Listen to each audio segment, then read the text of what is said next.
Like Nifemi said, my name is Lola. My personal brand is the Auntie Lola. I'm a personal finance enthusiast. Um, for my 9 to 5, I work as a field project manager. I'm the founder of a nonprofit organization that's focused on healthcare and education. Then I'm the co-founder of the number one language learning startup. The number one Nigerian language learning startup. We are trying to help preserve our native languages through various ways, through tech, um, through products, through different things. So check us out, Instagram, and then I also own a Christian apparel brand called Blessed Afrique Boutique that uses our culture to help show our faith and stuff like that. So my why, like why do I do what I do with my social brand, with my personal brand, sorry. I'm not a financial advisor, so do not, take everything what I'm saying and be like, oh, Lola said no. I'm not a financial advisor. I'm a personal finance literacy enthusiast. So I like this stuff. I like learning it, and I want to help other people learn it in maybe easier ways that will, help them. So I made a post on the like this a few days ago, telling people my why. I really feel like God opened my eyes to seeing a problem within our community, as in the Nigerian African community, like first gen. So people who go abroad and they're like first generation immigrants, and people who are like still living in Nigeria. It's really, for me, it's really like disheartening and sad to see that people who do end up going abroad or whatever, or even staying in Nigeria, are living paycheck to paycheck, even while making over 6 figures, and they can't afford a $500 emergency, or if you're in Nigeria, a 100,000 naira emergency, right? Or like being afraid to go to the hospital because you can't afford it. You know, because they're going to charge you or whatever. So the life or death situation, and it's money that's going to affect you. Um, or even being able to spend time with family. You don't have the opportunity to be able to be like, you know what, I'm not going to go to work today because you need that money that day, right? So yeah, and a lot of places use poverty to like as a weapon against people. So it's better, it's great to have financial independence so that they cannot use this against you. The list goes on. And so I really feel like it's really important for us to, get our finances together so that we would be able to, have financial independence, to be able to make social impact, to be able to help our extended family, things like that. Yeah. And so I really feel like this can be the beginning of solving a lot of these issues that we have. I want us to all have financial independence, like I said, so we can be able to take maybe a break from our job for a month, or maybe to start a business venture, or if we have an emergency. And I'm not one of those people who be like, oh, like, I want to retire at 40 because like I don't want to be working anymore, this and that. Like I like my job. I like just the things that I do. So I'm more so like, I would like people to have financial independence so they can do whatever they want, not, oh, so that you can retire early or whatever. But if that is what you want to do, if you do want to retire early, the best way of being able to retire early is to have financial independence. Also, God told us to be good stewards, and so don't be spending your money anyhow. I didn't say this; the Bible said this. And also, it's not my way or the highway. You can pick things that you like from what I say, and then you can choose to follow those things or not. Or you could be like, I don't like anything that you said, and go and find other personal finance people to listen to. That's what I do. I don't listen to every single thing that all the people that I listen to. I don't listen to every single thing that they say. So here's an overview of what we're going to be talking about today: creating a budget, saving an emergency fund, stocks, retirement accounts, money maps, high yield savings accounts, investing. We're not going to talk about cryptocurrency, and sinking funds. And so budgeting rules. Hide me from me. So budgeting rules. So the typical budgeting rules just depends on different on different people. So I prefer this method, right? There's different methods. You can choose whatever method you want. There's like the zero based method where you choose your dollar, you make every single dollar or naira, every single currency you have, like, every penny it has a job, right? It has something that's supposed to do. But I prefer this method. If you don't like this method, you can go online and look up other budgeting methods. Maybe there's one that fits you better. So I use this, right? But then I also still adjust this. This is the general rule of thumb with the 50-30-20 rule. My numbers are different, a little bit more different, and I'll show you my budget at the very, very end. But yeah, so typically 20% of your budget should go towards your financial future. So meaning savings, if you have to pay off debt, if you're trying to, like, maybe if you want to buy a house, you're saving for a wedding, all these different things, right? If you were saving for a trip that's in the future, things like that. And then 30% goes towards your wants, like on a monthly basis. Well, it depends if you decide to use this as a monthly basis or a yearly basis or whatever. I use mine on a monthly basis. I split up my paycheck to figure out how I'm going to use my budget on a monthly basis. So 30% is supposed to go towards your wants, meaning like takeout dinners, concert tickets, if you want a new phone, things like that. Things that you spend like on a monthly basis, that is what the 30% can go towards for wants. Then your needs are your essentials, things that you have to pay for. Like, it's a stagnant thing. Like, you always have to do it regardless. So housing, transportation, life insurance, car insurance, house insurance, renter's insurance, anything, right? Groceries, healthcare, utilities. So note that, like, okay, it says groceries here. You need to buy groceries every month, right?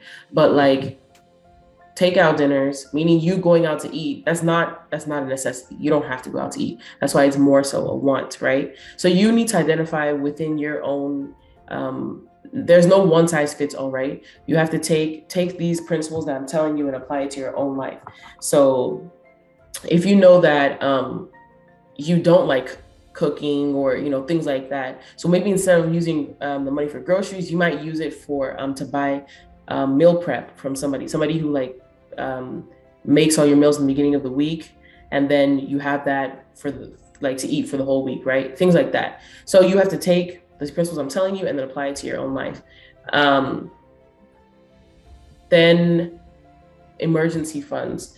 So, well, can you guys tell me in the comment section where everybody is based, so I know how more to tailor the presentation to? I should have asked that in the beginning, sorry.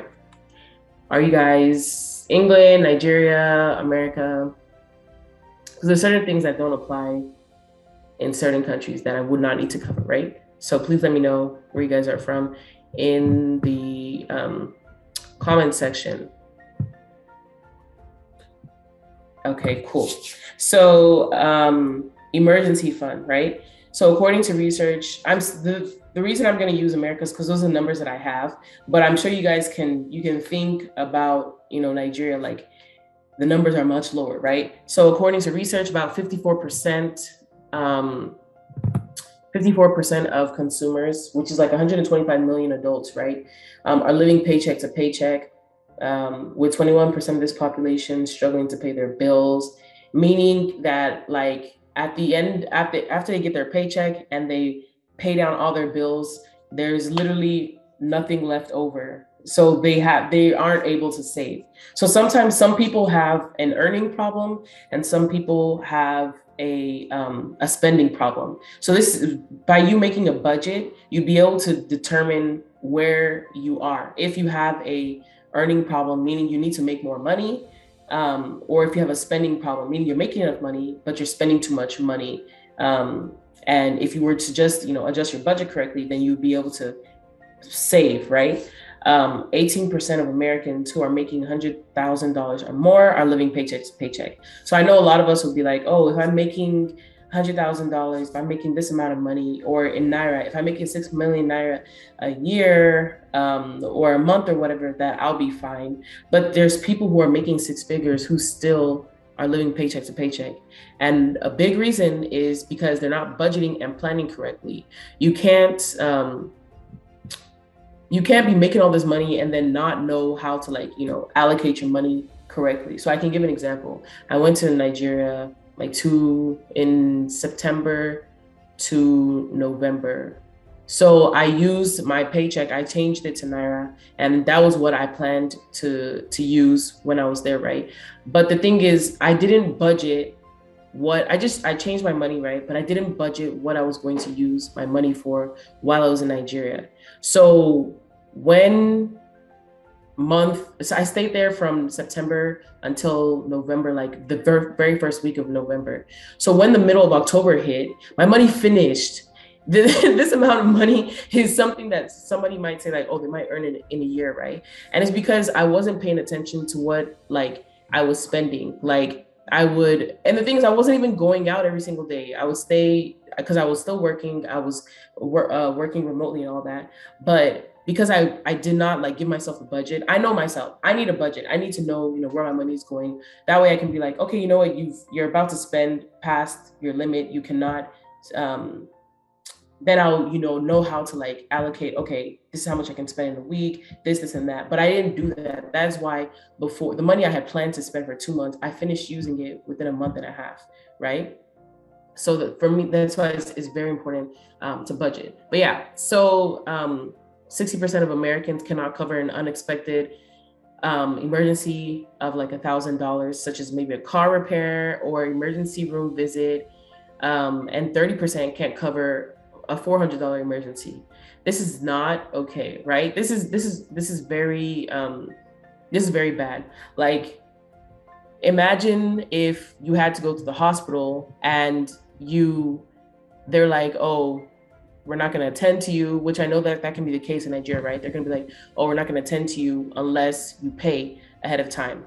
But then that's the case in Nigeria, right? But in America, they will attend to you, like, by law, they have to attend to you and all that. But then you end up in debt after they see you, right? Both scenarios is not that great. So it's better to have an emergency fund saved up in the event of an emergency. So how much should you save up? The recommendation is about 3 to 6 months of your living expenses. So once you make your budget, figure out how much you spend on a monthly basis, right? Like your needs, the needs. You can add your wants in there, but your wants is not an emergency, right? So, but especially for your needs, right? 3 to 6 months of your living expenses for your emergency fund. And then I know that can seem like a big amount, right? So let's say that your living expenses for the whole 6 months is like 7,000 naira, or $7,000, or like 2 million naira, right? Is what the equivalent of 3 to 6 months of your living expenses are. That number seems like a lot, right? So start off with a smaller amount, like build up your emergency fund to, if you're earning in dollars, build it up to at least $1,000. Like, let that be your first target amount. Or if you're earning in naira, like, let your first target amount be like $200,000. 200,000 naira as your first target, or even 100,000, depending on your situation, right? Yeah. Okay, so now when you're going to be saving up this emergency fund, where should you be keeping it? It's better if you don't keep it in the same bank account that you keep your regular savings, or where you keep your checking account, right? There's checking accounts and there's savings accounts. The reason most people recommend not to keep it where you keep your regular, make sure it's an easily accessible account, but don't put it where you have your regular banking account. The reason for that is because you see that money there, so you think that you have that money, and then you can go and be dipping into it um, every once in a while. So for me, I keep my this is it's not like I just said, it's not recommended. I keep my emergency fund actually in the same account as my in my regular savings account compared to a high yield savings account, because I was struggling to, when I was like, if I did have an emergency, I was struggling to get that money back over to my regular account in order to cover the emergency. Within, like, I needed like that. Obviously, in an emergency, you need money like that, right? I was struggling to get the money back, so I left it. I'm leaving it, or have been leaving it in my regular account for now. And something I said yesterday on my Instagram was that the stock market, which we're going to talk about later, the stock market right now is red, meaning like the prices are down, right? A lot of people might be freaking out and be selling and stuff like that. But if you understand the stock market and you are learning about the stock market, then you know that when it's down, that should mean sale to you, meaning you should buy more, right? If you have the ability to. But my emergency fund being in my regular account started making me think like, look at all these things that are on sale. I was gonna go start touching my emergency fund in order to buy these stocks that are on sale, because eventually over time the stocks are gonna grow. They're gonna grow back to like regular price, and they're gonna get more returns and stuff. So I was looking at my emergency fund and was like, maybe I should borrow some of this money to buy stocks, and then I'll pay my emergency fund back later, right? So if my money was not in that account, it would not have been as easy for me to do that, right? So actually, I ended up having to delete the apps. I had to delete the investment apps off my phone because it was too tempting. So that's why people recommend, for you to put it in a separate account, but still it's easily accessible. So also a high yield savings account will give you more interest compared to a regular bank account. So like it says here, you get about 20 to 25 times the national average of standard savings that you would get in a regular bank account. So like regular bank accounts, they might give you a 0.10% interest rate, right? And then you would only get $5 over the course of the year. But that's if you had $5,000 in your account, right? But then if you had a high yield savings account that was earning an interest rate of about 2%, you would earn $100. So which one would you rather have, right? Like, let your money be working for you. We have to start working smarter instead of harder, right?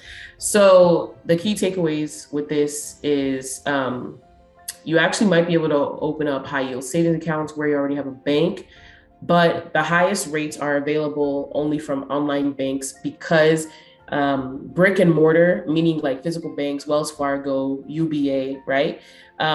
They have to offset the cost of being able to have a physical place. But an online bank, they don't have any physical place. They don't have to offset the cost, so they're able to give more of an interest rate. It can be easy to set up transfers between your high yield savings account and your checking account, even though you hold them in different banks. You just need to find a good one, right? And as you consider high yield savings account options, weigh factors such as initial deposit requirements, interest rates, minimum balance requirements, and other possible account fees. Another thing to keep in mind is, obviously we are in a time period where inflation is higher than normal. So a lot of these banks are not really offering the competitive rates they were offering maybe 2 years ago, right? So when I first learned about high yield savings account about 2-3 years ago, the place that I was banking with, they were offering like 0.75, almost like 1%. But now I think they're down to like 0.5%, right? Or even lower. So a lot of places are not offering these competitive accounts, but you should still, I would still recommend putting them there because it's better than nothing, right? So here are some, for the US, here are some examples. Marcus by Goldman Sachs, Discover, Synchrony, Citi. I actually don't use any of these. I use Ally Bank. The reason I like Ally Bank is because they have buckets. So you can like, instead of opening 10 different bank accounts with 10 different banks, right? You can open up just one account with Ally Banking, and then you can have buckets. So you can label each, you can just label what you want your money to be, right? So I have like a wedding fund, I have like a travel fund, I have a house. Eventually, I want to get a house, right? I have a housing fund. So you can just label them with different things. You can make up to 10 buckets. Before I got my car, I had a car fund, right? So you can label them different buckets, and then you can delete them when you're done with it. You can, play around with it, right? So for Nigeria, I know PiggyVest has, I believe, a high yield savings account, some sort of high yield savings account, and then Quarry Rise also. So here are some tips on how to automate your savings. Set up your paychecks to be split into percentages. So this obviously depends if your job offers this or not. So for example, with my job, I allow my job to, so with my job, I allow my job to split well, first of all, I have like 6 banking accounts, guys. I do not recommend that. And I'll tell you why I ended up with 6 bank accounts. It wasn't on purpose. It's just like over time, that's what happened, right? But now you can learn from my mistakes. I mean, I wouldn't really call it a mistake, but this is just kind of unnecessary to have that many bank accounts, right? But you can learn from me. So I have 2 bank accounts that I use. So I use Wells Fargo for like my fund money, right? And wants and stuff. And then I use Chase for my bills as in needs, things that like every month, regardless if I decide that I want to pay it, it's going to come out of my account, right? Like we talked about in the beginning, those needs, right? So that would be like my car payment. I don't pay rent. But if I was paying rent, it would be rent, insurance, things like that, things that, come out every month. So what I did was at my job, when I set up my how they're going to pay me and all that, I split my check into percentage. So my my wants go into like a certain percent of my check goes into one account and the other one goes into another. You don't have to do this, but for me, it's easier instead of having to go into, after I get my paycheck, then having to go and do the transfer and all of that. So also, sorry, did somebody want to say something? Okay. So also, automatically taking a percentage of your pay and putting it directly towards your savings goals, meaning like pay yourself first, is another great way to automate your savings. So if you know that your paycheck is coming, so automatically just take out the money that you want to save. Take out a certain amount that you would like to save, and then pay your bills. Then whatever is left over, that is what would be considered your fun money, right? So then that way it's not that, because most people, what they do is they pay their bills, they go and have fun, and then whatever is left over, that's what they save. You should do it the other way around. That way you can have, a certain amount that you're trying to save up every day, and you have goals that you're focusing on. So I want to teach you about like another type of way to save. So they're called sinking funds. So a sinking fund is a fund containing money set aside or saved to pay for a specific thing. Example would be like travel fund. So like I said in my Ally Banking, I have these different funds, right? All these funds are actually considered sinking funds, right? So except for like your emergency fund, right? That's technically not a sinking fund. But like example would be the travel. So you know that, okay, you want to save up to, which we'll use this as an example in a minute, like, you want to go somewhere, so you know how much it costs. So you know that you need to, let's say you start from now, then you have until, so for example, like we have here, January, and then you have until September until to go on your trip. It costs $3,000. Then you put aside however much money in each month into the fund in order to cover it, instead of doing what I know some people do, is they'll be like, okay, I want to go on this trip. And then 1 month before the trip goes, they'll be like, okay, let me go work myself like very hard in order to make, like, that's not sustainable, guys.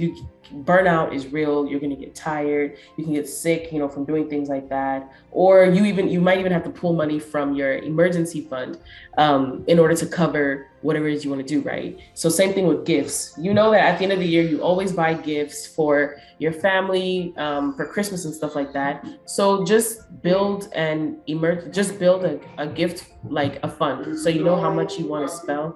You know how much you want to spend, sorry, rather. So if you know that, okay, you want to spend $500 at the end of the year, then you do the same thing. You figure out how much you need to put aside each paycheck or every month. Then the wedding, if you don't know when your wedding is going to be, is still, you can always just put aside small amounts you have, here and there. Car, you know how much you want to spend on the car. House, different things like that, right? Then family emergency fund. So this is for, like, in the event that you might be the breadwinner of your family, right? So you usually get asked for money a lot of the time. So I made a post on Black Tax before. Black Tax is when, like I just explained, you're the one that usually has to help cover the funds of other people's expenses, right?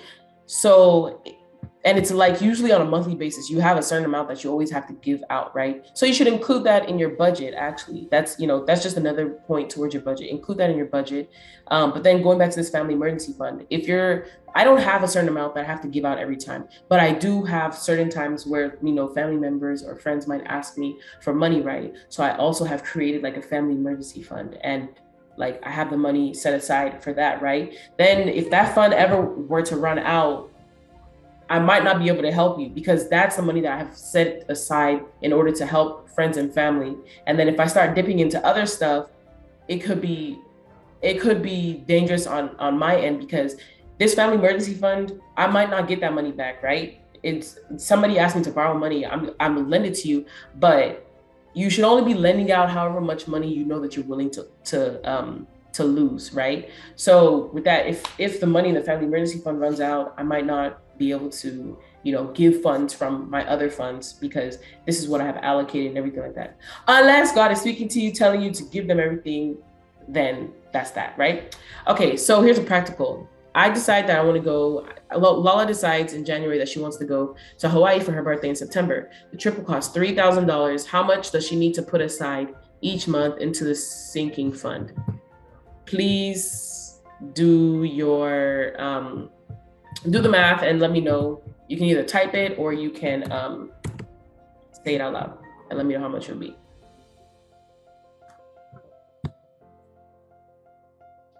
Waiting. Can everybody hear me?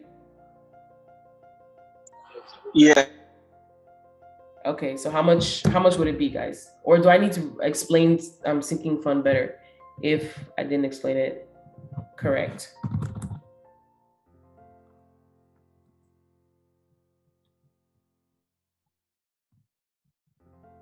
Nobody? I think you explained it really well. From what I'm thinking, if you have a trip in September, that's about 8 months, and then you're dividing the 3,000 divided by 8 months, so you have something to allocate. So 375.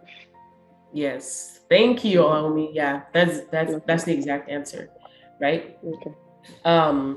So thank you, Olamide. Yeah, 375. So every month I would have to put aside 375. If I don't put aside that 375, by the time I'm ready to take this trip, I might not be able to technically afford it. And then I would have to start pulling funds from other places, which we don't want to do, right? We want to keep our money where it should be and let all of our money have a job, right? Our money needs to work for us. Let our money have jobs. Like, if you know that you want to buy a house, let your money be sitting in that house fund, knowing that it's going to do its job, right? So now we're moving on to, concerning saving and I guess budgeting. Does anybody have any questions? Or Nifemi, I'm sorry, I should have asked you beforehand. Do you want all the questions to be at the end, or is it fine now? Yes, fine. If anytime it's fine, I guess. Yeah, it could be at the end and it could be now. And I think it just depends on if people want to ask questions now, because I have tons of questions. So yeah.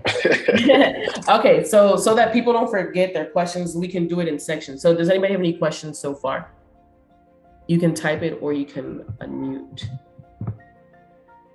or raise your hands.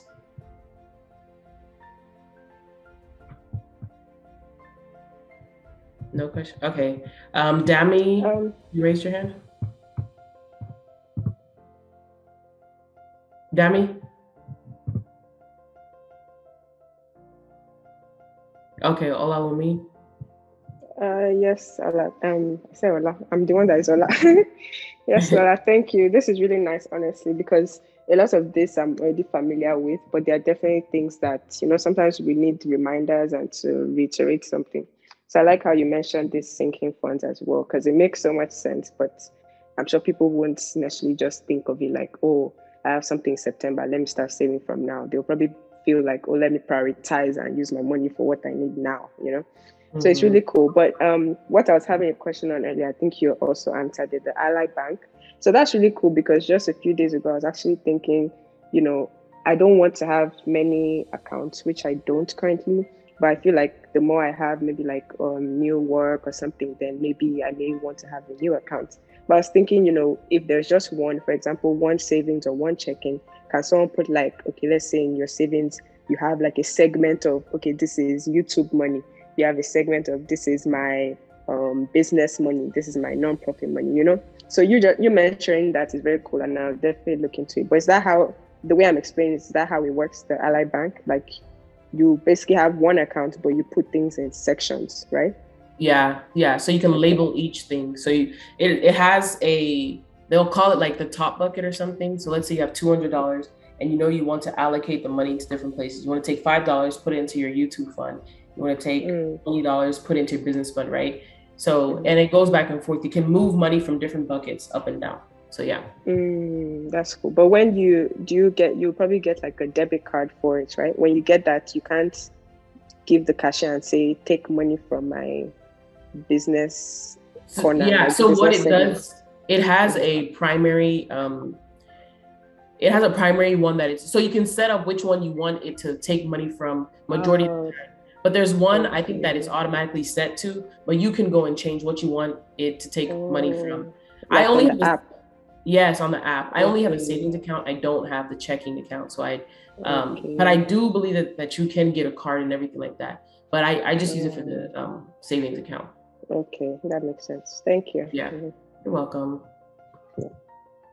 So Olamide said she didn't exactly get the reason why you said we shouldn't have too many bank accounts. Honestly, there's nothing wrong with it, but at the same time, it's like, why do you need 20 bank accounts? That's so many things to manage, right? If you can just have everything in one place, that's a lot easier. Because just imagine like every time you have to go and open up a new bank account, this and that. It's just a lot. Then you have to start figuring out, okay, which bank account is for this, which bank account is for that. Or, if somebody asks you, oh, where should I send this money to? You have to start thinking out of your 20 different bank accounts, which one should you send? Somebody should send something to. I'm not saying don't open new bank accounts. If you feel like this bank can give you, there might be a promo going on and you think this bank can benefit you, then yeah, sure, go ahead. But it's better to have less and then using something that has maybe those buckets like I explained, instead of opening up and having so many different bank accounts. And for me, I'm telling you, like having as many bank accounts can be confusing for me. I only have like five or six. And that still is even a lot. If I had known about Ally Banking before, I would have used Ally Banking instead of opening up those other bank accounts. So yeah. Olamide said, Olabumi says singularity is always best and easier in my opinion, and you see your funds clearly and you can measure your cash flow easier. Yeah, exactly. Does anybody else have another question before we move on? Yeah, I do.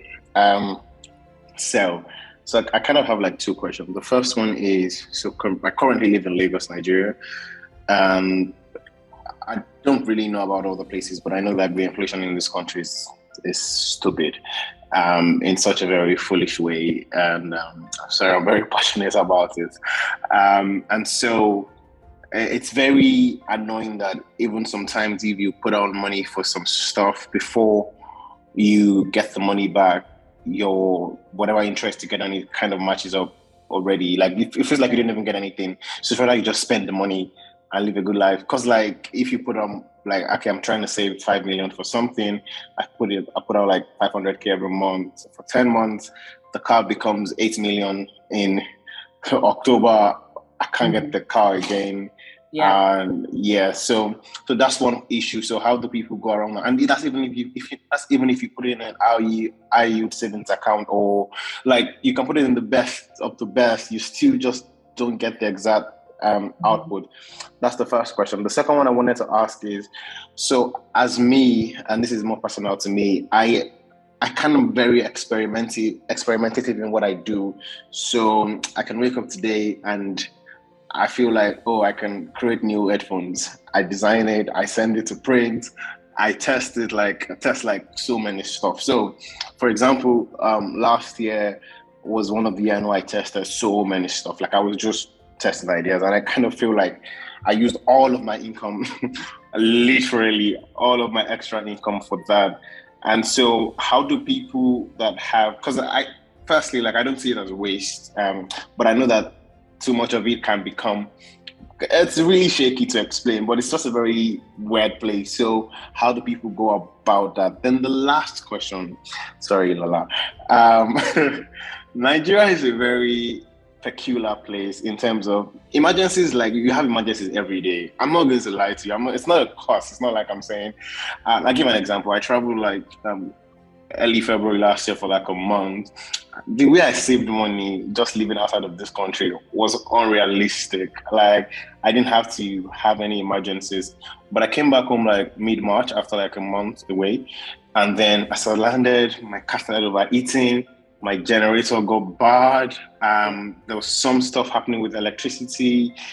These are important things. It's like I cannot live in the heat. So all of the emergency funds. So for example, my car like just kept having back and forth problems that I used like all of my emergency funds, I was so excited. Like, oh yeah, I was going about 4 million at the time. Like, bad guy. But like this car drained like 1 point something out of it. And I'm like, what is the problem?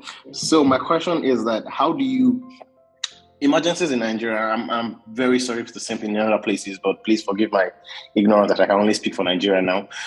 Emergency in Nigeria feels like, I don't even feels literally like everyone that knows that it feels like you have to fix it instantly. Like, because you can't say, okay, I'm not going to fix my power today. I'm just going to wait till the next emergency fund is filled up. You're going to suffer in the heat and and all of that. So how do you not process whereby emergencies seems like they never stop coming?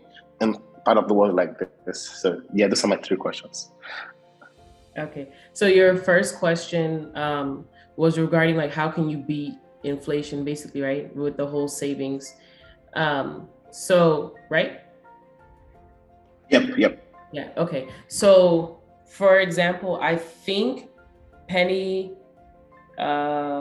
Vest, I think that's the name. I think for their high yield savings account, I think it's 6%. I'm not sure. Don't quote me. I deleted the app a long time ago, so I don't remember. So I think it's 6%. Though that does not, I don't know what the current inflation rate is in Nigeria, right? Though it's probably not going to hit whatever the current inflation rate is. It's still better than nothing, right? So you could, try with that. Another way to beat inflation, but the thing is, this is your emergency fund, right? Or not even your emergency fund. This is sinking fund type of thing. Most people don't recommend this, but this, for me, if I was living in Nigeria, this is what I would do. I would find some type of investment thing that is that gives good returns, that beats the average rate of inflation. So, for example, if I know that in 8 months I need to buy a new car, I'm trying to beat inflation. Like I have to beat. Okay, there's 2 ways you can do it. So you want to try and beat inflation, right? So you can do it that way by putting your money into some type of investment that is going to beat inflation, or you can do the math and figure out the adjustment for inflation and save that projected amount instead of saving what you think it costs right now. You can do some type of projection and figure out what it'll cost in however many months and then save that amount instead. So that one, I don't know, you do the math, figure that out, right? But then going back to the first one, you can something that like it's not very volatile, some type of investment that's not very volatile, but has an average return rate that's good, you could invest in that. So something like ETFs, which we would get to later on, you might be able to do that. I'm not recommending this thing. Nobody should go and say, Lola, oh, I lost all my money. Blah, blah. No, because I didn't. I said if I was in Nigeria, that's what I would do. Yeah, I know what you mean. Yeah. Yes. Yeah. I'm not saying anybody should go and do that. Yeah. So that is a great way to help, beat inflation. Then your second question, always having emergencies, right? Could you briefly? Yeah, the second one was about businesses, right? Yeah, just testing out ideas, experimenting and stuff. So you need to make a budget for yourself. That's why the budget is customizable to each person, right? So that you are this creative type of person and you want to spend your money and stuff like that. So you could, like you said, go out and spend all your money and decide to, because you really believe in this thing, right? So that I would say that you're being more aggressive, right? But if you want to be maybe moderately aggressive or more conservative, instead build into your monthly budget to set aside money, like, right, all the time, that, and kind of like, I guess, building a sinking fund, but not really. Like you just always, like, you build this fund into your budget where you're always putting money into there, and then you can always take money out. If you have an idea, okay, now I can take money out of here to be able to fund this project that I want to do, instead of going to go touch your emergency fund or touch other type of funds, because that you never know, like you said, in Nigeria, you never know what could happen. So instead of touching these other funds, create another fund for this thing that you have. So like for me, I actually have, when we get to the end, you'll see my budget. I actually, at one point, I did have a budget for wanting to invest in things in Nigeria. So I was putting aside a portion of my paycheck, right, at one point in time. And don't think that like budgets are stuck. You can always go back and change your budget. I've changed my budget so many times within the past year based off of maybe my goals changing or what is presently happening in my life. Nothing is stagnant, right? Things are always changing. So that you're a creative person, then that means you need to, add that fund to your list of budgets. Then your last question was, how do you deal with always having emergencies? So for me, I would just say, like, build a buffer within your budget. You never know what can happen, right? So things are going to end up costing more, or you're always having like an emergency or whatever. Just build a buffer within your budget. So you don't know when, like, your generator, right? The generator thing might happen. So instead of having to like always pull money out of your actual emergency fund, if you had built a buffer within your budget for how much you're saving for each thing every month, then you might have leftover money to cover that smaller emergency, instead of having to actually pull from your big or general emergency fund, if that makes sense. And I know some people are like, how much buffer can you put in within your budget, right? I don't know, just kind of look at the inflation, what the inflation rate looks like it's doing, and what it looks like it might do, over the course of time, and kind of adjust based off of that. You might want to insert like 15% buffer, right? Compared to maybe America, where there's not as much emergencies, right? But maybe you want to insert like a 15% buffer within Nigeria or another country that might have a similar situation. So I don't know if any of those ideas helped, or if anybody else has a suggestion that they think could work. But yeah, any other questions? Okay, you said 13.25 inflation rate. So maybe, yeah, building that buffer up to 20%. So yeah, any other questions before we move forward? Nifemi, I hope that helped. If that, maybe that gave you some ideas. Yeah, it does help. Like the buffer thing, like just thinking about it, like just having like a 20% buffer for extra for emergencies, I think it's really helpful. And so I'm just going to start doing that now. Okay, great. Thank you. Okay, so moving on. So moving on to investing. Can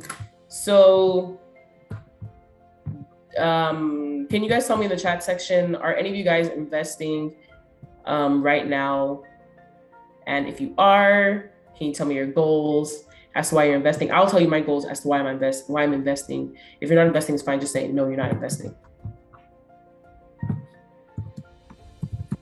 Come on, guys. Come on, guys. Come on, guys. Type, or unmute yourself and say, you know, why.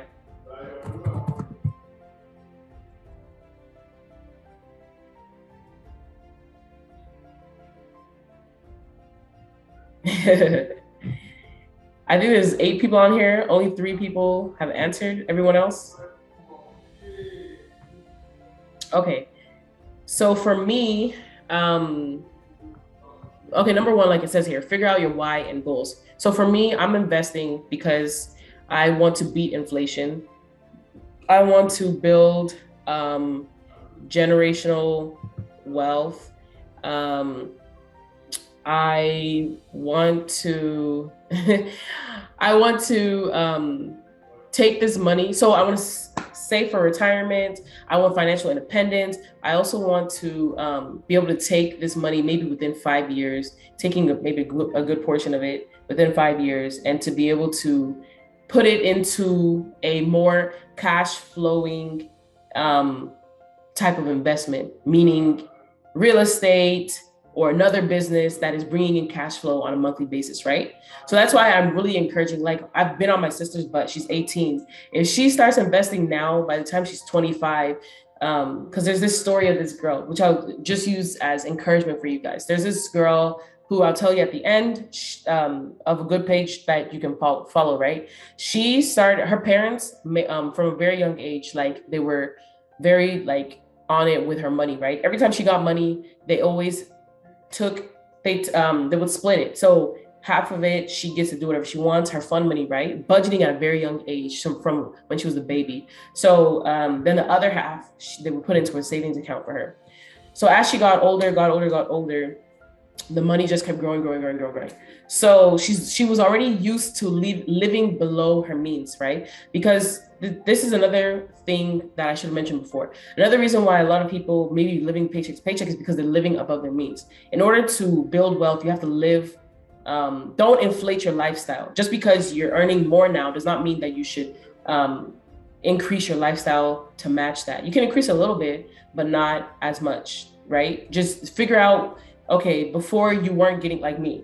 Before I was not earning as much or whatever, right? I would not do my hair once a month. I would like figure out how to do my hair, or I'll walk around like wearing a wig all the time. Now I have a little bit more money. So, and doing my hair is stressful. Doing my hair myself is stressful. I've now alleviated that stress and I've now outsourced it, and I have somebody do my hair for me once a month, right? Type of thing. So like, don't go completely crazy, but if you can make things easier in your life for you, right? Type of thing. So going back to this girl, so she, by the time she turned 18, she said that her parents were like, okay, what are you gonna do with all this money that you have now? When you're 18, that's when you can open up investment accounts in America. I'm not sure the age for Nigeria. So now she started investing that money. So it was actually the Shopify stock. I think maybe when it was like $100 or $300, she put all that money in there. Also, this is not recommended. Don't put all your money into one stock, right? Don't do that. But so she was investing in the stock market consistently. And I think she's like 24 now. So she had 6 years of growth of that money, right? The Shopify stock is now worth like 1,000, or the time that she sold her stocks, it was worth 1,300. Today is not worth 1,300 because the stock market, had a little bit of a downfall the past week, right? So let's say that she put in $20,000 over the course, that time, right? She was able to take out like $50,000, and she used that as a down payment on a house, which is cash. She's going to use that as real estate investing, as in she's going to rent out that house. So that's more cash flow. So it's not, don't think, oh, you're too late right now. It's never too late. It just means that you might have to be a bit more aggressive the older you are. But I think a lot of the people on here are younger people. So you have time to be a little bit more aggressive even now, and you can still recover if there was like a downfall in your investment portfolio or whatever. But like I was saying, I'm on my sister's butt now because I want her to be able to have, I want that story, that other girl story that I just told you, I want her to have the same thing. I want by the time she's 25, even if she doesn't want to move into her own place, I want her to be able to, maybe get real estate and to be able to have cash flow, money coming into our pockets on a monthly basis type of thing, right?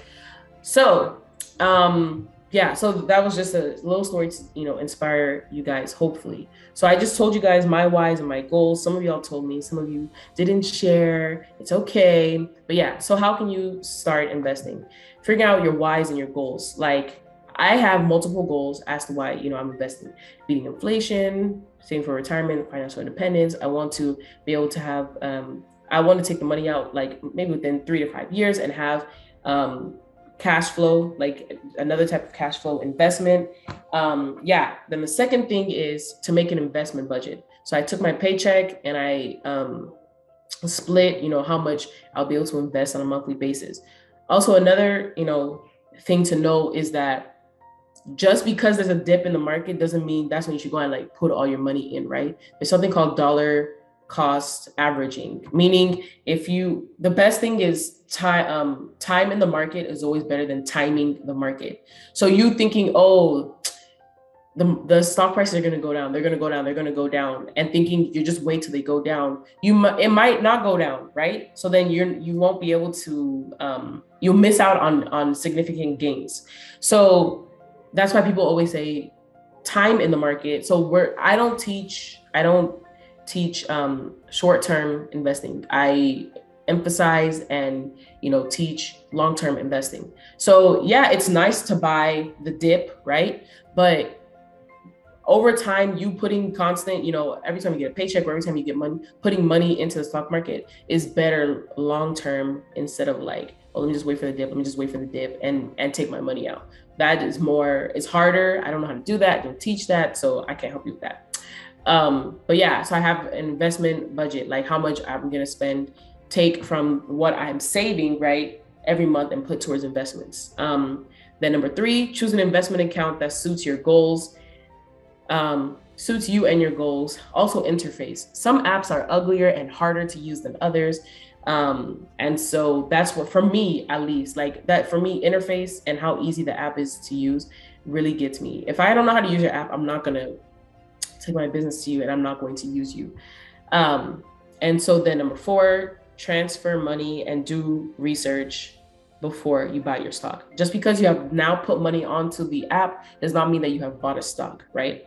So these are just 4 basic things. Okay, so here are some type of investment accounts.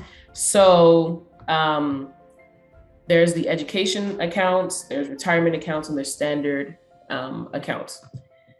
So 5 reasons to start. This is concerning the educational account, right? 5 reasons it's called the 529 plan, which is when you hear people saying, oh, I started my kids' college fund, blah, blah, blah. More than likely they're talking about the 529 plan, which this is based in America. Nigeria might have an equivalent. I don't know it. But yeah. The plans are good nationwide. Anyone can open a 529 plan account. There are tax benefits. You stay in control of the account and plans are flexible. But there are, some negative things with these accounts too. From my understanding, if your child decides not to go to college, then you can't, the money's stuck. You can't transfer it or whatever. I don't know all the details. I don't have children right now. So I have not created any 529 plans. So when I get closer to that, then I'll focus more on that. But yeah. Then the next thing is retirement accounts. There's so many different types of retirement accounts. Something that's not on here are like pensions and stuff like that, right? I don't know too much about pensions because I haven't been exposed to them. So I never really went into looking, trying to learn more about it. If anyone on here does know about pensions and they'd like to, maybe give their 2 cents, then feel free. But some of the more popular retirement accounts in America are the 401k, solo 401k, 403, 47B, IRA, Roth. Like, isn't this a lot? These names are confusing. You're kind of like, oh, I'm not even gonna listen to you anymore, Lola. No, literally, these names are just basically the names that are like in the law. Like, if you were to go open up like the federal law or whatever, wherever these things are, these are the names. Like, these are the codes in the book of laws, whatever we want to call it, right? So it just tells you the name, right? So it's like section 401 subsection K, right? Type of thing. So we're not going to talk about all of these because a lot of them might not apply to you guys. We're just going to talk about a few. So the 401k, this is basically if you work for a public owned company, right? The 401k is usually offered through that publicly owned company, your employer. So what happens is, obviously you guys know that like you should be saving. I'm assuming at this point we all know that we should be saving and saving towards retirement, right? And the average the retirement age in America is 65. No, I don't think we all want to be working until we're 65. And if we are going to be working, it should be something that we like, right? So this is why, like, America, the reason why the 401k came about was because a long time ago, America realized that people were not, that the Social Security and Medicare and all of that is not enough, right? I'm sorry, I don't know if there's an equivalent in Nigeria for Social Security and all of that, but Social Security is supposed to, when you turn 65, you're supposed to, and the thing is, it's very low. You maybe get like $1,000 every month. That is not enough to suffice your lifestyle, right? So that's why they added this optional 401k thing, and people have the option to be able to put money into these accounts. And so sometimes your employers might match. So if you decide that you're gonna put 5% into your 401k, your employer might decide that they're gonna match up to 5% for your 401k, right? So my employer matches, I think they match 2%. And then regardless if I contribute or not towards my 401k, they give 3% of my paycheck, right? So there are rules. The IRS only allows you to contribute up towards $19,500, but I think it actually raised this year. And then if you're older, because if you're older and you're now just starting to save and all that, you need to play catch up. So you have to be a little bit more aggressive, putting more money towards your account and stuff like that. So what happens is, if you have a 401k, you have the option to opt into it or opt out, and money gets deducted from your what do you call it? Your paycheck every month, or it depends on how often you get paid, right? And so for this one, the 401, if your money goes into this account and it's growing with the stock market, like this money is not just it's not just, a savings account. This money is growing with the stock market over time, right? So you cannot take out money before the age of 59 and a half. If you do, you'll probably have you'll probably face some penalties. And you have to start taking out the minimum required amount by the age of 72, right? So that's the 401k. Then there's the 403b. It's literally the exact same thing, except if you work in the nonprofit sector, this is what they use for you. They don't use the 401k title, they use 403b. I work in a nonprofit sector, so I have a 403b. Then same thing with this. If you work for the state or local government, so maybe you work for schools or you work for the police, things like that, right? Then you would use the 457B plan, right? So I hope this has broken things down a little bit and you're not as confused. So I see comments. What if you start a company and they buy you out? Is that also 401k? So no, I don't believe that is. So 401k is literally like an investment plan that is set up for employees in order to save for retirement. So I hope that answered your question. I hope that makes sense. So yeah.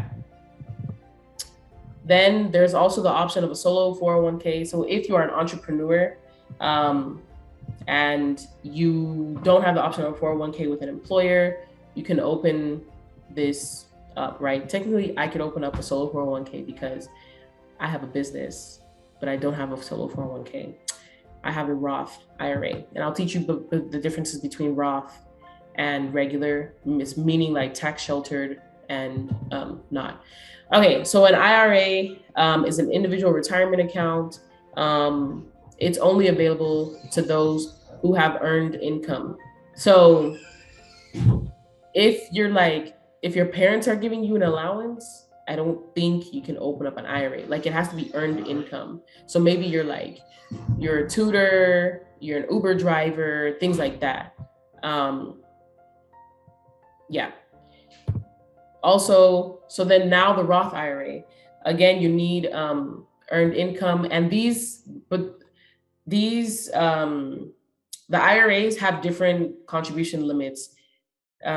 It's between like 6,000 and 7,000 for these IRA accounts, right? So I have a Roth IRA, like I said. You cannot contribute more than 6,000 or 7,000, like I said. But the Roth IRA, you pay taxes on your money that goes in. That way, when you take the money out, you're no longer taxed. With the 401k, with the regular 401k, regular 403b and 457b, those accounts, you get taxed. The money goes in pre-tax, so your job will not, you don't pay taxes on the money that goes in, but when you decide to retire, you're going to pay taxes on that money that comes out, right? But you could decide to opt for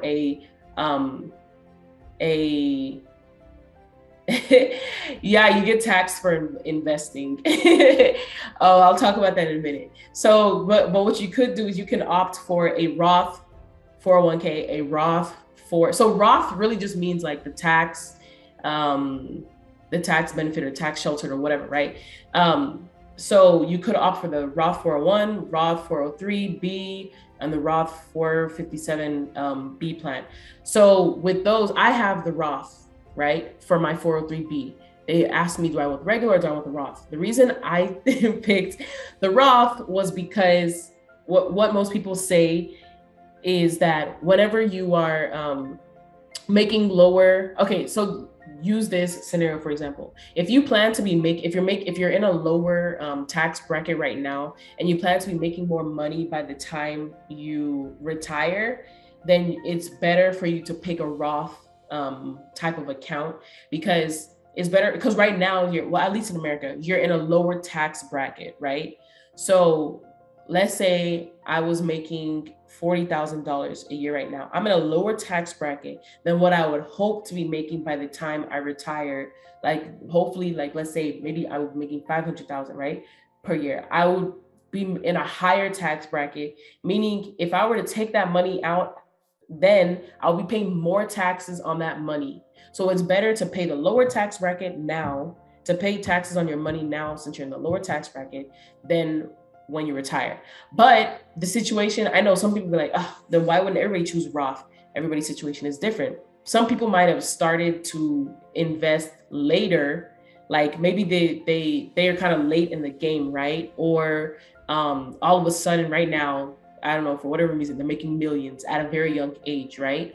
Then they might decide to put their money in where it is not taxed, because later on they plan to downsize their life. Like, they don't plan to be earning as much money when they're older, because they like already have all this money saved up or whatever, for whatever reason. So they want to pay less taxes when they take the money out. So depends on your situation, you know, whether or not you should choose the Roth or if you should choose just the regular. So again, that's why I have a Roth IRA, because I'm making less than what I hope to be making by the time I decide to retire or be withdrawing money from my account. So does anybody have any questions concerning like these retirement accounts? I'll try to answer them to the best of my ability.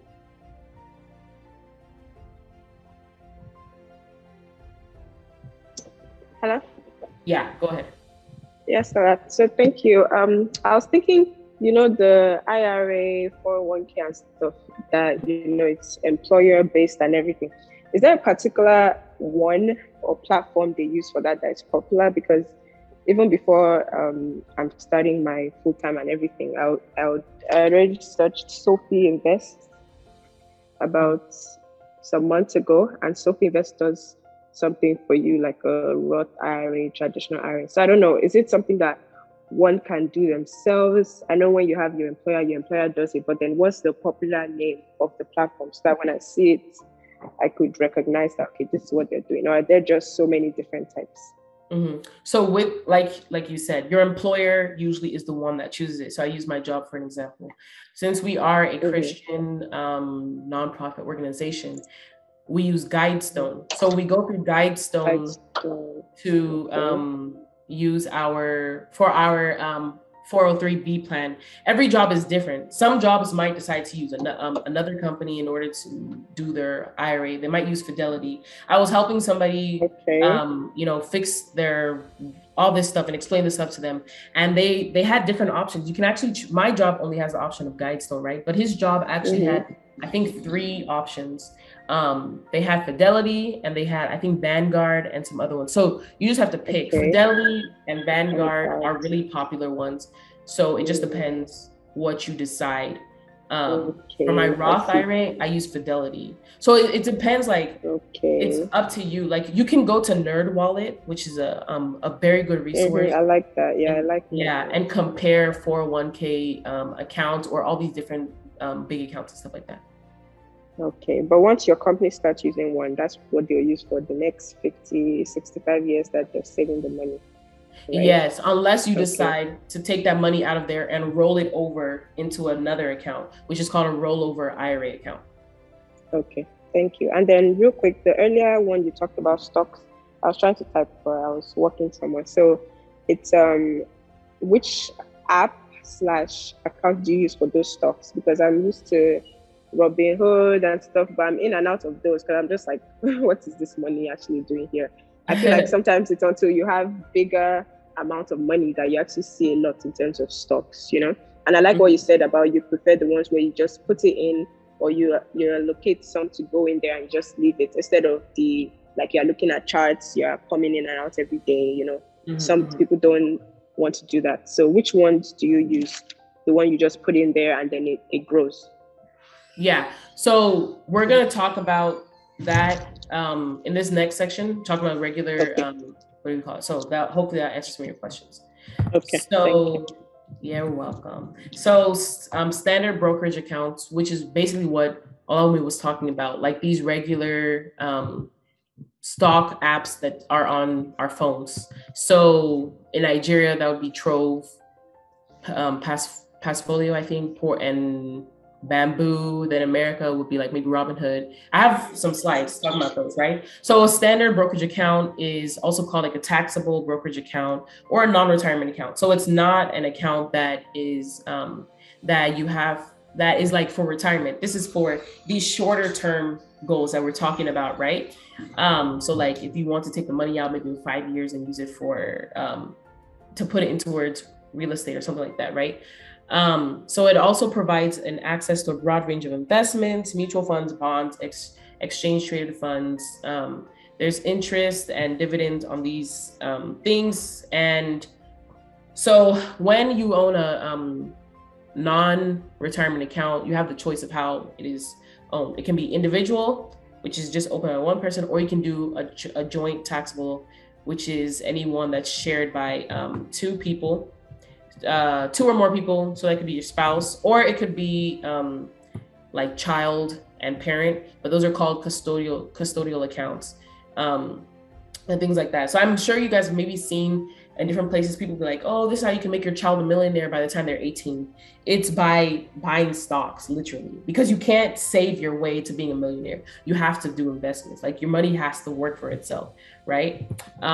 So like I said, you have to be at least 18 years old, and you have to provide your social security number. In Nigeria, what they ask for is your BVN, and some might ask for your NIN. So those of you who've been avoiding trying to get your NIN, you might need to go get it in order to open up the account, right? So then there's also no limit on how much you can contribute towards these type of accounts.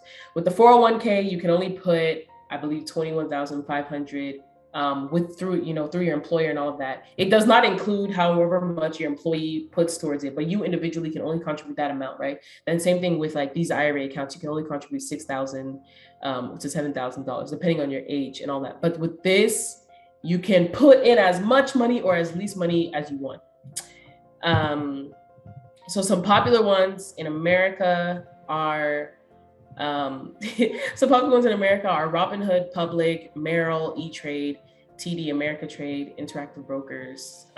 Like I said, if you're trying to figure out which one to use, you can go to NerdWallet, or you can go to Instagram, and you can look at YouTube. There's so many resources out here, guys. I have not formally taken, actually I did take a class, but it was like how I'm doing this, it was somebody else like this who taught it. I haven't gone to school for this. That's what I mean when I say I didn't take a class, right? It's just that I was really interested in this. I really wanted to learn more, just, for myself. And then when I saw like the power in this, I said, I really want to empower other people to do the same thing, right? My two favorite apps are Robinhood and Public. I use Public to hold my majority of my funds. I used to use Robinhood, but then I found out about Public. So Public actually adds a community aspect. It's like a social aspect. So it's kind of like Twitter combined with all these like how you can buy your apps and stuff like that. Then Robinhood, some people don't like Robinhood because they feel like it's like a gambling app. You need to learn how to use things properly. Like, people should not stereotype everything. So yeah, I prefer Robinhood and Public because I like their interface. It's very functional. The other ones, I have not even tried it. I'm not interested. They don't even look at their logos. They don't even look, they don't even look like they're functional. So, or easy functional. And I know for TD Ameritrade, I saw my cousin have it. I think her parents opened up a custodial for her, and I saw it and I was very confused because I was trying to help her, show her how to use and stuff. And I was very confused myself. So I just recommend Robinhood and Public. Yeah, if you use my affiliate link, we can both get a slice of stock. So go to the link in my bio. Yeah, and then same thing with the Nigeria apps too. I have links in my bio for some of them, so y'all should go to the link in my bio to get so you can both get slices of free stocks, right? So with Nigeria, there's Bamboo, there's RiseVest, Trove, Chaka, Passfolio. In Nigeria, the minimum to invest is a bit higher than America. So yeah, you just have to figure out which one. Look at them, check out if you like what the app looks like. If you don't, if it's functional, there's no like one app it just depends on the person, right? And so this is Trove. I have not been on Trove before, but I've heard of it. Then this is Passfolio. You can also buy cryptocurrencies on this one too. But obviously here, it doesn't say that you can buy Chinese stocks. With Trove, look, it says Chinese and Nigerian stocks, right? Passfolio, I think you can only buy US stocks and cryptocurrencies. So you need to figure out what you want, right? Then there's Chaka. You can own assets in dollars and Naira. So maybe that's for you. Then there's Bamboo. Same thing.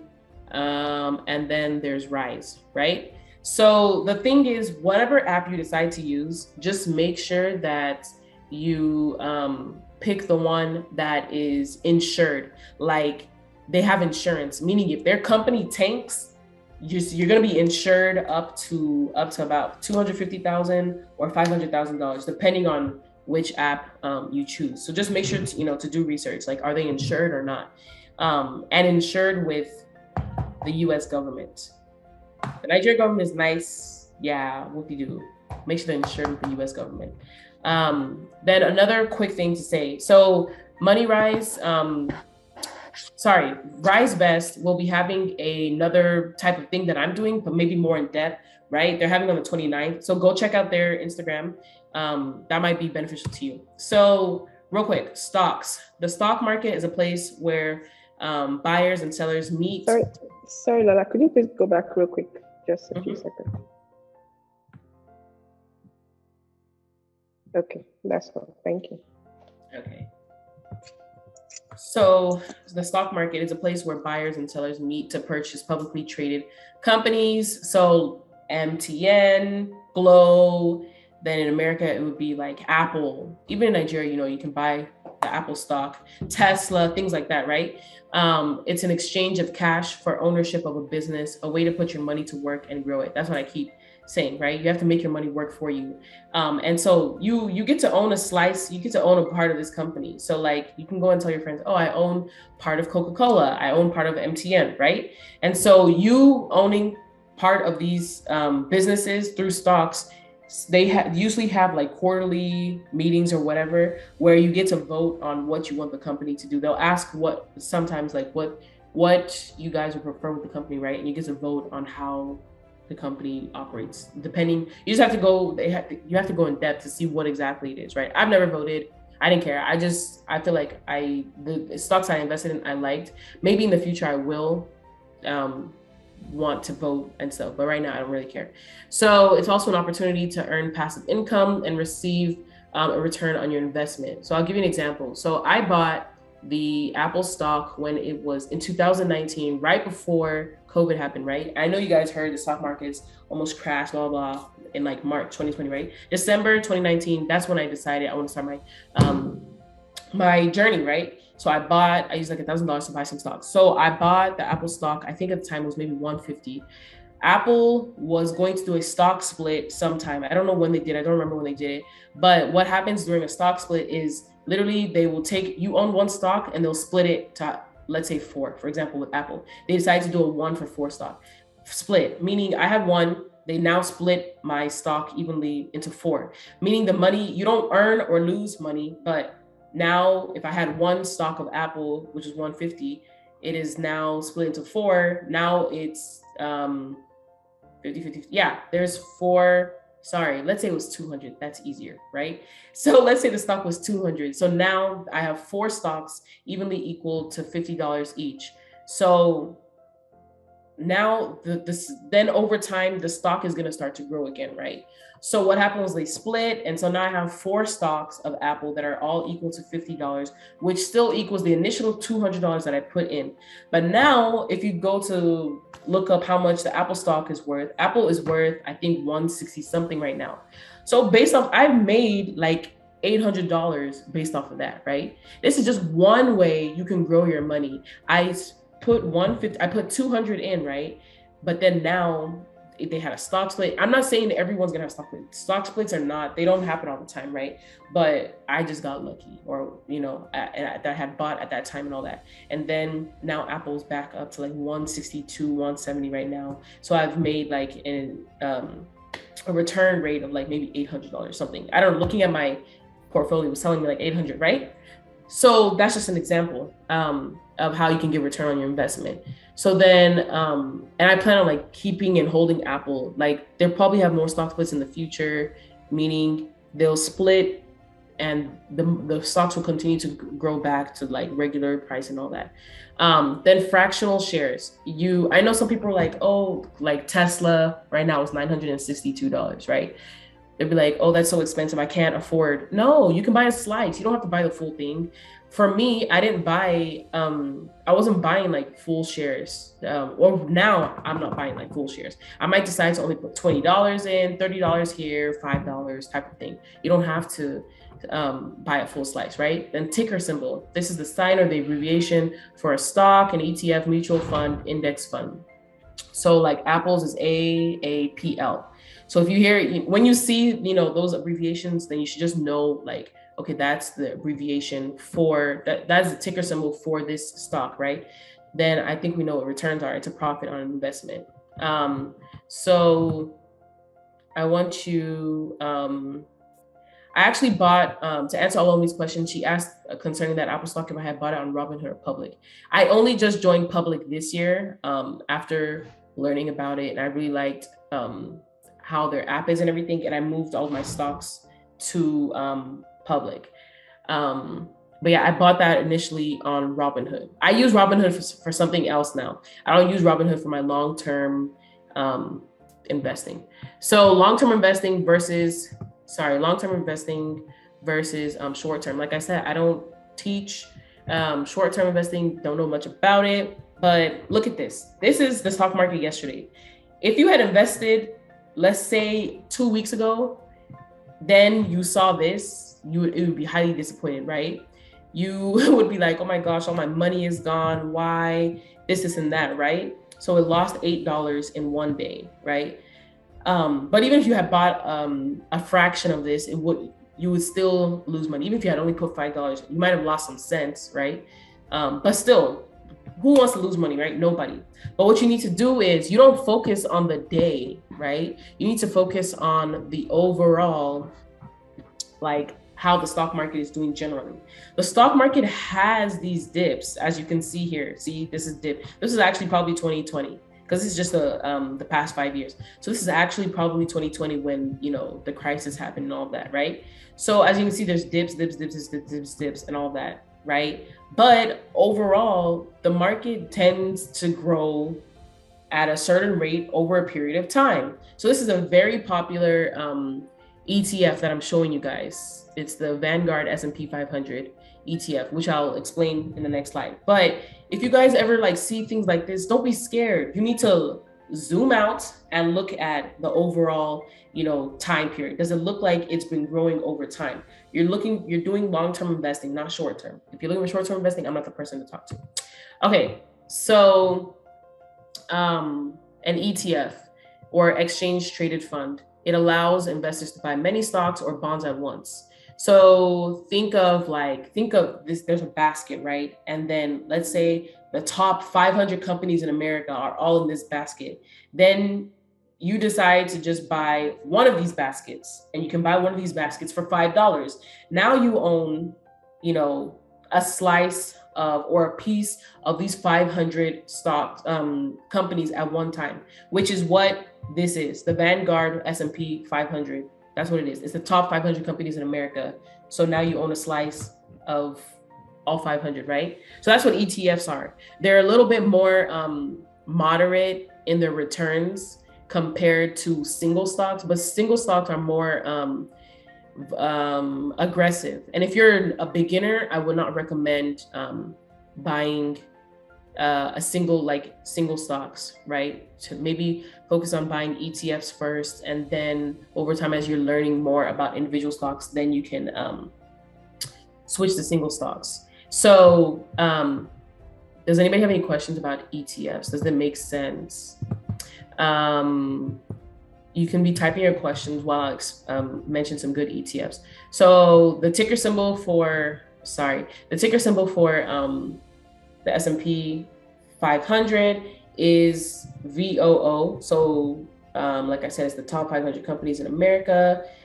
The ticker symbol for this cybersecurity ETF gives you exposure to companies in Israel, Korea, and other places. The ticker symbol is HACK. And then this one that is handpicked technology, the ticker symbol is VGT. And most of the time, so last year, the VOO had a return rate of about, I think, 27%. On average, every year it has, annually it has about a return rate of about 10%, right? But last year it did really well. So it had a return rate of 20%. That doesn't mean that 27%, sorry. That doesn't mean every year it's gonna have 27%, but on average it has about 10%, right? So that's why long-term, right? So Lamine says she doesn't understand the ETF stuff. So imagine a basket, right? And I'm giving an example of the VOO. Imagine a basket. Imagine the top 500 companies in America. They all decide to be a part of this basket. You now can buy a slice of this ETF because we can do fractional shares, right? You decide to buy a slice of this this ETF in order to be ownership of this. So technically you're the owner now of like 500 companies. So an ETF literally it's taking depending on what it is. You can buy an ETF for anything. You can buy an ETF for gold. You can buy an ETF for silver. You can buy an ETF for cannabis. You can buy an ETF like within the healthcare sector, the financial sector, real estate. You can buy ETFs literally for anything. You can just Google it and try and find things that you can find ETFs for almost anything, right? And then when you find that ETF, but they're very broad and sometimes they're very specific. So like I said, only gold you could, do for that. Or the VOO, which is kind of broad, it just takes the top 500 companies, right? Within America, right? And then they put all those things together and then they allow you to buy, you can either buy the whole share or you could buy fractional shares of that ETF. So for example, this over here is the VOO, right? So here are the sectors that are in this ETF.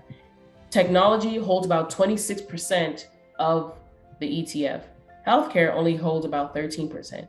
Utilities, the utility sector only holds about 2.4. Financial services hold about 12.88, right? Then if you were to click on top holdings, you would see the top companies that have like more of a percentage within the ETF. So I think in the VOO, I think that some of the top companies are probably Apple, Tesla, Amazon, Google. Those are some of the big ones, right? Especially for technology. And even within this ETF, like if your company is not doing well, they're going to kick you out of the ETF, like because you cannot be making everybody else be going like you're going to affect the rest of the ETF if your company is not doing well. So they'll actually kick you out and they'll bring other people in. Like you have to be meeting a certain standard in order to be part of this ETF, at least for this specific ETF, the VOO. I'm not sure about the other ones, but I would assume it's the same thing. So I hope that made a little bit more sense. Does everybody understand? Or do I need to go into further explanation? And sorry guys, I'm rounding up. So tips for finding good individual stocks.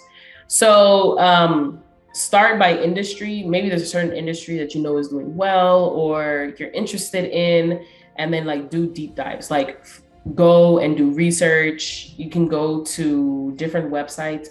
Investopedia is a good one. As much as like people be like, oh, Instagram is an entertainment app. I learned a lot of stuff off of Instagram. Yeah. Then you can look at things like, okay, Tesla versus the Tesla car battery. My dad is the one who even taught me this. So we know that Tesla's doing very well, right? And the the electric vehicle sector is going to be doing very well in the coming years, right? Okay, what about the parts that go into these cars? They're going to continue to need these parts, right? So what about buying stocks that are for the car batteries instead of what about buying stocks that are for the car batteries instead of just buying the Tesla stock, right? Then another thing that you need to make sure you're doing is diversification. Sorry guys, my laptop is about to die, so I'm trying to get my charger. So another thing that you need to make sure you're doing is diversifying whatever you buy. And that's the same thing with ETFs. Even though ETFs are kind of already diversified, depending on the ETF that you buy. For example, the VOO is diversified, right? But the thing about that is it focuses heavily on technology. You saw that it had 26% for technology, but then it only had 2% for utilities, right? So you need to like make sure whatever you're doing, like my portfolio right now is actually heavily technology based. And that technology right now is going down. Like the overall, yeah, technology, the world is moving more to a technology based, type of life and all that. But right now, my portfolio is not doing well because it's heavily on technology. And for the past maybe 3 months, I've been trying to like diversify my portfolio, but I'm trying to learn about other sectors that, are good, right? So technology, obviously, it's a really good growth area. Like there are going to be periods of time that that area is really going to grow. But at the same time, what about when it has those down times? You don't want your portfolio to just be sitting there. So you need to put like other things that will diversify it so that your portfolio will still be growing, and can counteract the other things. Then remember I said that I'll give like a budget example, right? So I have a budget template that I share with people, and it's very easy. People can, if you go to the link and actually no, for this, if you want the budget template, please send me a review to my email, and then I'll email you the budget template.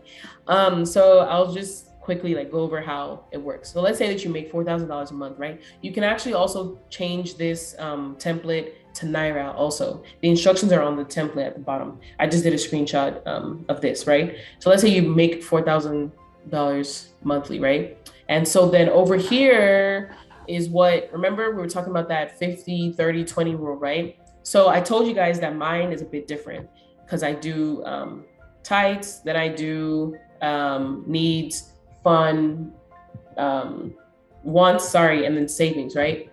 So this is how maybe like somebody could split their stuff. As long as it hits 100% down here, then that's cool. Then automatically when you change this number, the numbers everywhere else are going to change. So if you put 10,000 here, the numbers everywhere else are going to change, except for this. You need to change the percentages for it to be whatever you want. Then you would come here and you would insert all of your expenses that you would always have. If you need to add more, you just click add a line, and then it's going to add a line for you. Make sure you put minus so that the money is getting subtracted from here, right? From the top, this 2,000 number. So yeah, remember how I said that like, oh, at one point I was saving for, oh, it's not even on here. Okay, yeah. So yeah, at one point I was like, I created that fund for like, oh, I want to like maybe split, have money to be able to take out for investments and stuff like that in Nigeria, right? You could do that here. You know, you could put whatever you want. You could do your emergency fund, new car, wedding, travel, all these different things, right? And then decide however much percentage you want to go into each one of these funds, right? Which this is basically the same thing as what your Ally bank thing should look like, right? And it literally tells you, yeah, I use Google Sheets. So it literally tells you how much you should be taking from. So if you get paid weekly, you can, if you want to figure out how much of each check you should put in, put to allocate to what, then you can change this number up here to 1,000, and then over here is going to change and it'll tell you exact amount. If you get paid weekly and you want to know maybe for the whole month how much, you just add your money up, and then you would make it into like a monthly quote unquote budget, right? And then you put your money here. If you get paid, so for example, you get paid 1,000 every week, 4 weeks in a month, then you put this as 4,000, right? So yeah, the budget is very, I mean, this template is very straightforward. It's very easy to use. If anybody has any questions, feel free to email me. Then I think this is the last slide. Yeah, so this is a money map. So for those of you who are visual learners, this might be beneficial for you, right? So you create a money map. It helps you figure out where your money is going, right? So this is just an example. And like I tell you guys that things are not stagnant. Things change all the time. So this actually has changed. I'm pretty sure this has changed. This is December 2021, right? But I'm sure I've even changed things around again based off of what worked better for me. And this was not the first money map I've made. I've had another money map before. So I have my checking, right at the top, saving and investing. So for checking, you know, I have everyday spending, then I have my travel sinking fund, which I use as a checking account. Then I have bills that I pay, right? Then for all my different savings accounts, this is all listed down here, right? And then for my different investing accounts, it's all listed down here. And the reason why IUL is on here, that's actually a life insurance policy, right? But I know some people were like, what, life insurance, how's that investment? If you want to learn more about that, feel free to reach out to me, and I can do a different presentation on that. You can actually use, some people might come and be like throwing this in your face, like, oh, that using this life insurance policy is better than investing in stocks and stuff like that. That's why I said, don't listen to one person. You guys should, even me, like go do your own research, and, you know, don't listen to everything that everybody says, because not everything is going to work for you. But I adding this IUL policy. First of all, regardless, everybody should have life insurance. Regardless, that's number one. But if you're gonna have life insurance, then why not pick a good one that has living benefits? Meaning, if you need to, you can actually take money out of this policy in order to do things. So some people actually take money out of this policy to down payment on their house, if they have an emergency. Walt Disney, I'm reading a book right now, Walt Disney, JC Penney, and some other person, when it was a recession, JC Penney, the owner, he actually took money out of his life insurance policy in order to fund his business so that it wouldn't tank. Walt Disney didn't have money to fund the Disney parks. Y'all know those Disney parks? He didn't have the money to fund it. Nobody was going to give him the money. So what he did was he took the money out of his life insurance policy in order to fund it. And look at Disney now.